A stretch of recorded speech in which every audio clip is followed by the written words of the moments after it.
Queridos, boa noite. É mais um prazer imenso estar aqui com você novamente, pensando nas coisas de Deus, meditando na sua palavra. E nessa ocasião eu quero ler uma passagem do Antigo Testamento, no primeiro livro de Samuel, no capítulo de número 10. Eu gostaria de ler o verso 22, que diz assim: Então tornaram a perguntar ao Senhor se aquele homem viera ali. Respondeu o Senhor: Está aí, escondido entre a bagagem.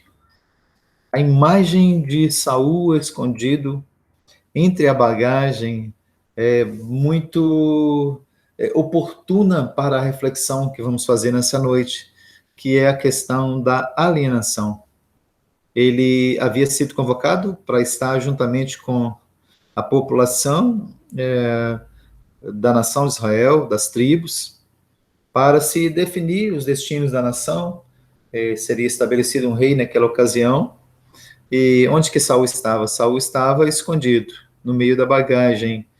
E essa alienação, esse ausentamento de Saul é bastante interessante, porque a sociedade, vez por outra, nos acusa de sermos pessoas alienadas, pessoas ausentes da esfera pública, e a gente até se lembra daquela famosa frase de Marx, quando ele diz que a religião é o respiro da criatura oprimida, que a religião é o ópio do povo, ou seja, que a religião é um fator de alienação, que a religião gera o ausentamento do ser humano da esfera pública, que faz com que a pessoa se mantenha distante das questões da vida social.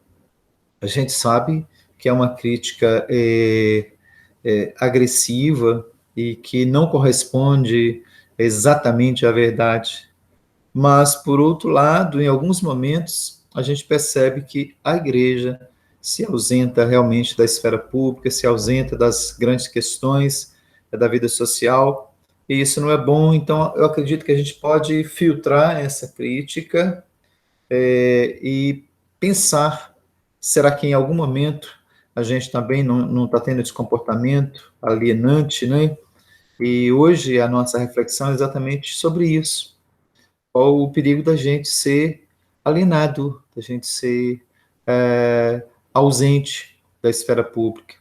Mas eu quero trazer uma reflexão bíblica, não uma reflexão filosófica, sociológica, mas bíblica, e pegando esse texto, pegando carona nesse texto de 1 Samuel 10, 22, especialmente com essa imagem de Saul escondido entre a bagagem. E ela nos dá a possibilidade de responder essa pergunta: quais são os perigos de sermos alienados?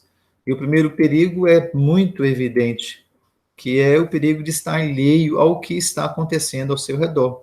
Enquanto eu estou escondido, eu estou alheio ao que está acontecendo ao meu redor. Eu estou preocupado em me esconder e não em perceber o que está acontecendo. Então, essa atitude de se tornar ausente diante de coisas importantes é uma atitude errada, pois revela o medo da gente se expor. Ou seja, eu vou ficar escondido no meio da bagagem, não vou falar, não vou achar, não vou emitir minha opinião, porque aí ninguém vai me criticar, ninguém vai debater comigo. Então, o nosso ausentamento, ele além de ser uma atitude errada, vai gerar desassossego e desconfiança naqueles que estão ao nosso redor. Observe que as pessoas começaram a se perguntar: mas Deus não falou que o rei, o futuro rei, estaria entre nós? E procuraram, não acharam. Cadê o homem? Cadê o Saul? Ele estava escondido. Então, muitas vezes, o nosso recuo, o nosso medo de se posicionar gera insegurança, porque muitas vezes as pessoas querem saber a opinião nossa, a opinião do que a igreja pensa, o que a Bíblia fala, o que os religiosos pensam, e a gente precisa estar presente. Mas quando a gente se alheia, a gente se esconde, as pessoas não vão ouvir a nossa fala, a nossa opinião. Então, essa omissão, ela pode, inclusive, se traduzir num pecado, porque a gente sabendo que devemos fazer, a gente sabendo que precisamos fazer alguma coisa, a gente permanece à distância. Estaria certo isso? Não estaria. A Bíblia diz que aquele que sabe que deve fazer o bem e não o faz, nisso está pecando. O texto de Tiago 4,17 diz exatamente isso. Que quando você sabe que deve fazer o bem e não faz, isso é um pecado. É um pecado pela omissão. Então, esse pensamento de se manter invisível na sociedade pode ser um sinal de modéstia, né? Oxalá que seja, seria até bom. Mas pode ser um sinal de covardia. E é o que nos preocupa aqui nessa reflexão. Muitas vezes eu quero me manter invisível, ausente, porque é mais seguro para mim. Eu me acovardo diante das grandes questões da vida. E a Bíblia diz em 1 Pedro 3,15 que a gente precisa saber dar o motivo da nossa fé. A gente, ao discordar de algumas situações na sociedade, a gente tem que explicar por quê. Por que a gente tem uma esperança, uma expectativa em relação à vida diferente? Por que a gente tem esse comportamento, esse posicionamento? Então, é importante a gente fazer isso.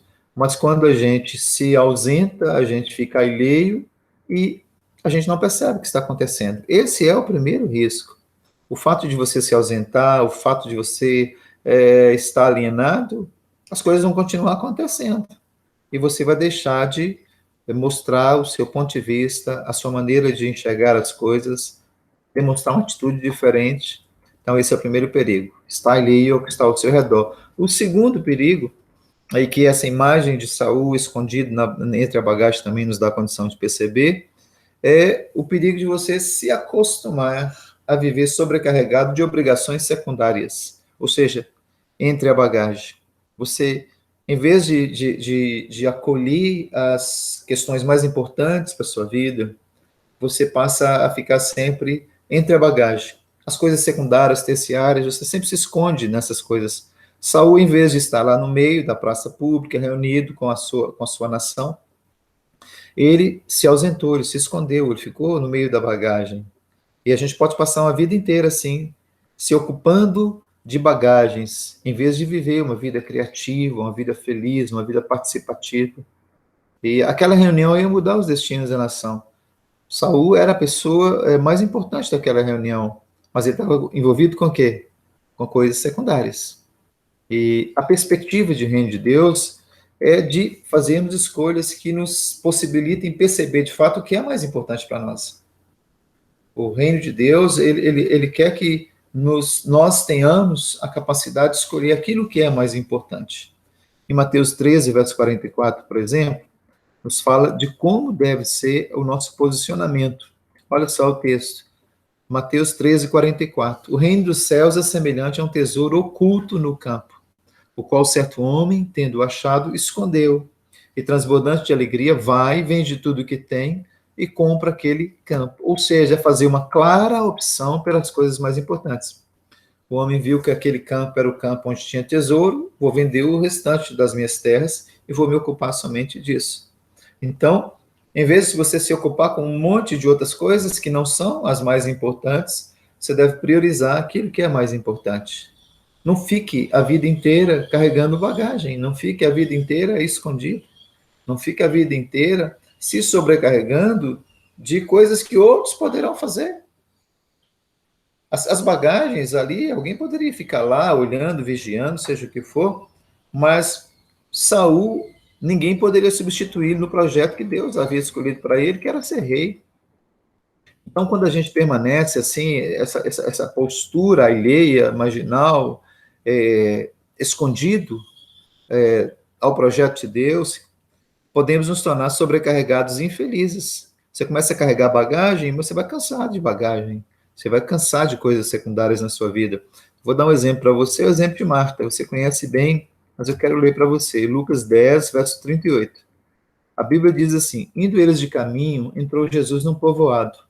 E certa mulher chamada Marta hospedou-o na sua casa. Tinha ela uma irmã chamada Maria, e esta quedava-se assentada aos pés do Senhor, a ouvir os ensinamentos. Marta agitava-se de um lado para o outro, ocupada em muitos serviços. Então se aproximou de Jesus e disse: Senhor, não te importas de que minha irmã tenha deixado que eu fique a servir sozinho? Ordena-lhe, pois, que venha ajudar-me. Respondeu-lhe o Senhor: Marta, Marta, andas inquieta e preocupas-te com muitas coisas, Entretanto, pouco é necessário, ou mesmo a só coisa. Maria, pois, escolheu a boa parte, e essa não lhe será tirada. Observe que Marta ficou com a bagagem, ficou com as tarefas, ficou com aquelas coisas todas para fazer, só que em dado momento ela se sentiu infeliz, ela se sentiu injustiçada, ela se sentiu como que fazendo o serviço que era dos outros. E ela chega para Jesus e fala assim: mas Maria vai deixar, vai fazer, não vai fazer nada, ela vai ficar aí aos seus pés. E aí Jesus fala assim: Marta, você está carregando cargas demais. Você está preocupado com as bagagens. E está esquecendo o mais importante, que é a minha presença aqui. O que era mais importante naquele dia? Era a presença de Jesus ali. Então não troque Jesus pela bagagem. Não troque as coisas mais importantes que Deus tem para a sua vida por cargas que não são necessárias para você. A solução é você enxergar para além de você e compreender o que Deus está fazendo ao seu redor. Se você ficar aí nesse quartinho escuro, nessa vidinha somente sua, somente aí vigiando as bagagens, você não vai entender o que Deus está fazendo além de você. A vida não começa em você, nem termina em você. Existe uma vida além de você. E para você enxergar, você tem que deixar as bagagens. Você tem que tentar entender o projeto maior de Deus. Eu quero lembrar um texto de João, capítulo 4, verso 31, já terminando. Os discípulos falavam com Jesus assim: Mestre, come. Mas ele disse: Uma comida eu tenho para comer que vocês não conhecem. Diziam os discípulos uns para os outros: Será que alguém trouxe comida para ele? Disse-lhe Jesus: A minha comida consiste em fazer a vontade daquele que me enviou e realizar a sua obra. Vocês não dizem que ainda há 4 meses até a ceifa? Eu, porém, vos digo: erguei os olhos e vede os campos, pois já branquejam para a ceifa. Os discípulos estavam preocupados com as cargas, preocupados com a bagagem, preocupados com a comida, preocupados se havia pão, se não havia pão. Jesus falou assim: vocês estão com um olhar muito rasteiro, olhe para cima, veja que os campos estão brancos, levanta a cabeça, enxerga coisas maiores, perceba outras realidades. E é isso que a gente tem que fazer, queridos. O conselho é: deixe a bagagem, vá para a cena, vá para o espaço, vá para o lugar onde Deus te quer. Priorize aquilo que é mais importante para a sua vida. Porque senão você vai se tornar uma pessoa alienada, ausente, alheia, indiferente. E aí vai terminar os seus dias aí com essa carga pesada. Tá bom? Pense nisso, tá? E não seja uma pessoa alienada, mas uma pessoa que ama Deus, que ama as pessoas, que seja envolvida com a sociedade, produtiva, uma pessoa que esteja se preocupando em ser bênção para a sua comunidade. Isso é o que Deus espera de você, tá bom? Então, esta é a palavra para a Igreja Batista Nova Vida, nessa quarta-feira abençoada, chuvosa aqui na nossa região, inverno de março, né, minha gente? É coisa rara para nós, mas Deus tem sido generoso conosco e nós agradecemos a Ele por isso. Deus te abençoe.